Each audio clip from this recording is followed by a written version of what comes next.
Magic Johnson gave a detailed story about how dominant Michael Jordan could be on little to no sleep. Magic said, quote, this guy would play cards from 11 p.m. to 5 a.m. and he would get 2 hours of sleep and have an 8 a.m. tee time, go play golf, take a 2-hour nap, and score 30 by halftime. This dude was just incredible. He is the GOAT. So, Shannon, do you like Magic's description of Michael Jordan? Skip, some guys just have that ability. Some guys just, Skip, I don't know what it was. They had to go out every single night. They had to drink, come in a hangover. Skip, when I first got in the league, guys would go to their car and smoke to a break for a lunch break. But thankfully, that waned. But some guys just had that ability, Skip, to be able to do that. I was not one of those guys. I needed to be in my playbook. I needed to be in my room. I needed to get my rest. But some guys, Skip, I don't know how. I mean, there have been times, Skip, look, bro, you got to get in the shower because you cannot go into this meeting room smelling like that because Mike going to lose his mind and then he going to be looking at me crazy talking about how did I let this happen? And you a grown man. So, Skip, some guys just have that ability to be able to party, to drink, to do whatever, and still go out to perform at a high level. Now, to the degree that Michael Jordan, he might be the only guy that could ever do it to that level, to play cards from 11 to 5, to go play around the golf. And Skip, even though he's on a golf cart, he's not walking 18 holes. But just the fact, Skip, I remember every coach that I've ever played for, on Friday, the last thing they would say, get off your feet. Skip, we're not playing till Sunday. And this is Friday at 1 o'clock. Get off your feet. Michael Jordan is on his feet the day of a game that he's going to play later that night about 7 or 8 hours, and he's going to play probably 40 of the 48 minutes. And for him to go able to go out and to play at that elite of a level just goes to show you just how exceptionally talented he was, how much God-given ability he had. I don't know how he did it, but there have been a few guys. You hear stories about LT and how he was able to perform at the level he was. Skip, some guys God just gave them abundance of talent, and they could just do it. Little old Shannon, I wasn't one of those guys. So, quick points of order. Obviously, Lawrence Taylor had some drug issues. And to my knowledge, Michael, even in '98, the year I was around, had no drug issues and no alcohol issues at that point. Again, you want to think had he become the Joe Namath snake stabler of the National Basketball Association? No, it wasn't. It wasn't like that. No, it was. He had such a raging fire inside him to compete. He was addicted to competing that he couldn't turn it off. After practice, he had to go straight to the golf course or he had to go straight to the card game. And he didn't want to just play until 9 o'clock or 10 o'clock. He wanted to play until 5 a.m. And if you got him down, he'd want to play longer, as Magic said.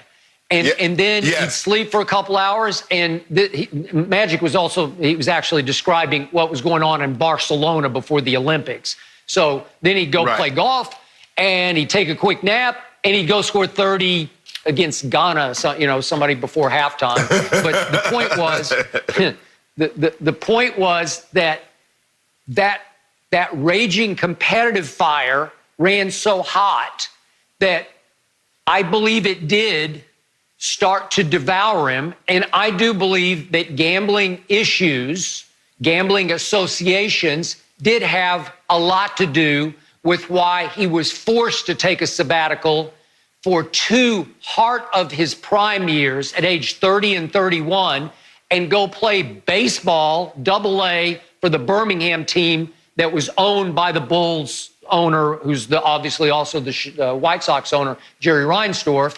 But I believe he was encouraged to step away because he'd gotten too deep into gambling. But the point was that fire in him, remember, Magic also told the story in the documentary, they're playing cards the night before game 1 of the second finals of the first three-peat against Portland. And it's so late at night, and Magic said, hey, I got to go. I got to let you get some sleep here. And that's when Jordan told him, hey, I just want you to know I got him tomorrow night. And he was talking about Clyde Drexler. Well, poor Clyde Drexler hadn't trash talked Michael Jordan at all. But once again, he was always creating, fictionalizing these bogus rivalries because he thought some people were saying Clyde Drexler was better than him. And you know what he did in the first half of game one? He made 6 threes and gives it this up and down the court looking at Magic like, I told you last night. I told you last night. So, again, the cigar smoking always bothered me when I was in Chicago because he was constantly smoking cigars, but it was the only way he knew to calm his rage was to smoke cigars off the floor. And again, do I think they're good for you? I do not.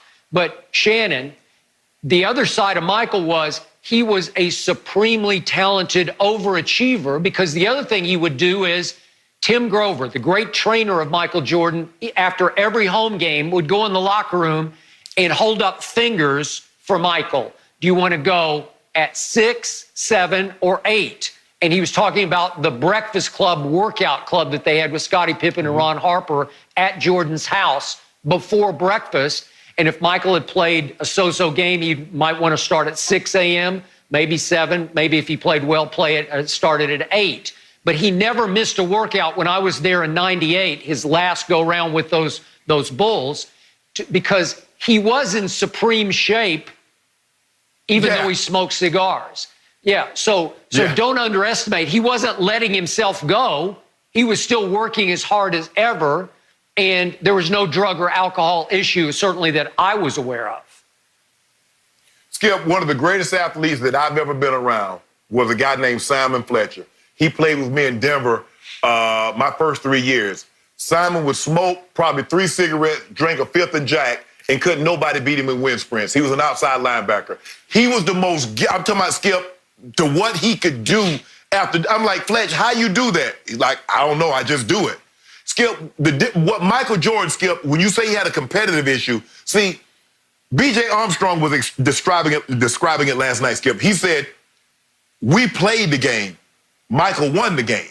He said, he let us go out there and we do all this thing, and then when it came time to win, Michael says, okay, now it's my turn. Skip, Michael wanted your soul. The reason why, see, Skip, if he won all the money, the game was over.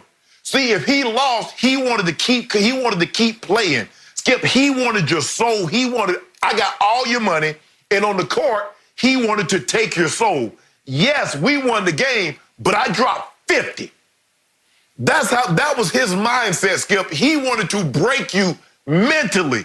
Well, Skip, if you take all the people, everybody money at the card table, the guys are looking around like, damn, man, the dude, I mean, he worth 150 million, he worth 200 million, and he just took 100 grand off me. Well, he's in the basketball game, Skip. He's like, dude, why are you playing so hard? Okay, you won. You got 30. You winning. No, I want 40. I want 50. That was his mindset. He's trying to not only break you mentally, he's trying to break you emotionally and physically, Skip. That was he wanted to leave you enraged. He wanted to wreck shop. He wanted to be like Sherman going through Atlanta during the Civil War. He did. Yep. And remember what Dennis Rodman said in last week's Last Dance episode about him? He said, I was great during games. My problem was, what do I do with myself after games? I believe in a very different way. That was Michael's problem. I can't turn off my competitive fire. I got to do this, and I got to do that, and I got to compete, and I got to gamble to make the stakes high enough to entertain myself and keep me alive off the court. Yep. There was just so much from all these episodes. And guys, we also saw an incredibly touching interview with the late Kobe Bryant. He spoke about his special relationship and bond with Michael Jordan. We will discuss it next.